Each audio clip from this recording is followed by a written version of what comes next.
Siasa za chama cha ODM na ushirikiano kati ya chama hicho na serikali ya Kenya Kwanza zimeshamiri juma hii katika hafla ya mazishi ya marehemu mbunge wa Kasipul Charles Ong'ondo Were katika kaunti ya Homa Bay.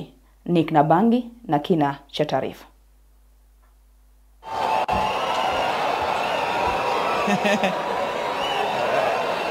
Katika hafla ya mazishi ya mbunge Charles Ong'ondo Were katika kaunti ya Homa Bay, aliaga dunia kwa kupigwa risasi Jumatano tarehe 30 mwezi Aprili, na kwa kuwa alikuwa mwanachama wa ODM, siasa za chama hicho zilishamiri.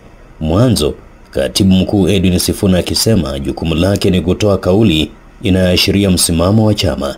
Wakati nafanya kazi yangu, wengine wanasema Sifuna anapinga. Ile kitu najua baba aliniambia ya kwamba even after we donated our experts to government, ODM is not in government. Alisema mwenyewe, if ODM is not in government, the Secretary General of ODM cannot be in government. Surely people. Na najua ndani ya mioyo yenu mnaamini kwamba bado hiki chama kinaweza kushinda uchaguzi. Kama unaamini ODM bado ina uwezo wa kuunda serikali, niinulie mkono hapo tafadhali nione. Mawaziri Wycliffe Oparanya, Opiyo Wandayi na John Mbadi wakitetea hatua yao kuteuliwa katika baraza la mawaziri la serikali ya Kenya Kwanza. Papa aliniongelesha akasema anataka tuingie kwa serikali. Tulikuwa na maswali, lakini kwa sababu alisema anataka we go into government to stabilize government, because unstable government will affect you whether you are in opposition, whether you are in government.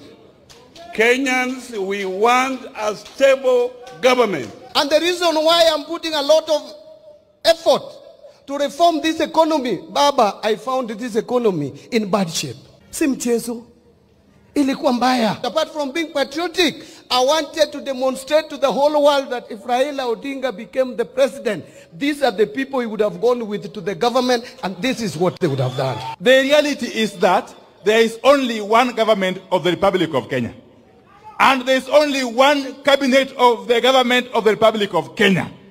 And currently, that cabinet has got members of ODM in it. Waziri John Mbadi akimjia juu katibu mkuu wa ODM Edwin Sifuna kwa kukosa kuunga mkono juhudi zake katika wizara ya fedha. I don't belong to any other party. I belong to ODM. If I fail, there is no way 2027 you are talking about. You will convince anyone that ODM can run a government. Kinara wa ODM Raila Odinga kwa upande wake amesisitiza kuwa msimamo wa chama hicho hutolewa na msemaji wa chama ambaye ni Edwin Sifuna, hata ingawa Raila amemtaka Edwin Sifuna kupunguza makali ya kuishambulia serikali. Yes, in a political party there's always differences of opinion on some issues, but the political party itself must have a firm stand on a particular issue. Ultimately, there's an official position that will be articulated by the party, and the spokesman of the party is usually the Secretary General. So Sifuna, when Mr. Sifuna speaks on behalf of the party, Mr. Sifuna saa ingine hapana kwa chungu sana. Spika wa bunge la kitaifa Moses Wetangula amesisitiza nia ya muungano wa Kenya Kwanza kuendelea kushirikiana na kinara wa ODM Raila Odinga. They didn't come together for a joke, but it's important that we be together. Mheshimiwa Raila, you have our full support. So our young politicians, tuliza boli. Nick Nabangi, West TV.